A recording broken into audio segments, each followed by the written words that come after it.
fat roll build, a lot of health, a decent amount of poise. Early in the game you can drop the Great Sword from a Baradic Knight in the church. It's a bit tricky because it only has around 2% drop chance to actually drop from him. You can much easier buy the sword from the Crestfeller merchant in Sen's Fortress.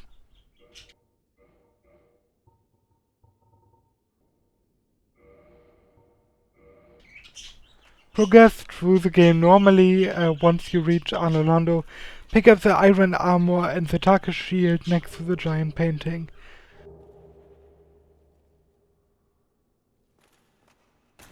After that, pick up the tiny being rings. You need the Sigma quest for that.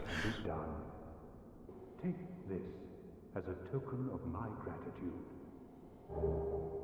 But be warned. Finally, pick up the Fab ring. You need Lordtrix's quest for that. In the base game, you can basically tank through most of the early and mid game bosses. You got a lot of health, good poise, you don't really need to dodge or evade. I even turtled through most of the Lord bosses. You can basically trade hits with the 4 kings, just stand in front of Thief, love at Nito, and you can actually block the swipe, the hand attack from the Bed of Chaos. DLC is less fun. Starting at artorias, 30 endurance will be a problem. We can block most attacks, but artorias is super aggressive and eats up a lot of your stamina.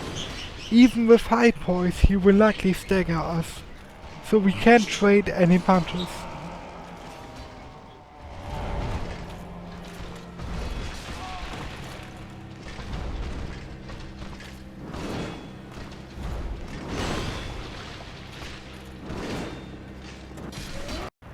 Manus is kinda okay, but still not fun with the fat roll. A key for success against Manus is positioning. It's possible to fat roll through most of his attacks, but you have to time it very well.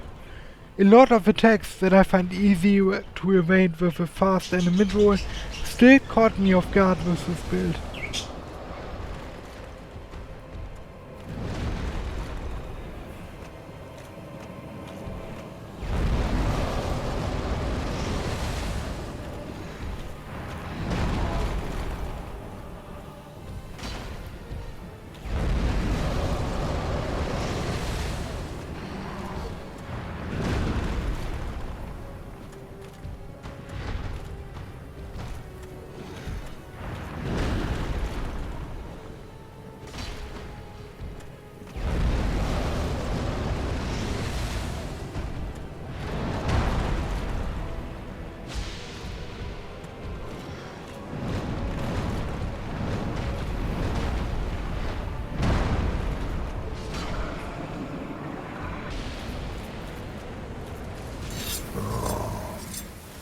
Dragon slaying, knighthood's highest calling.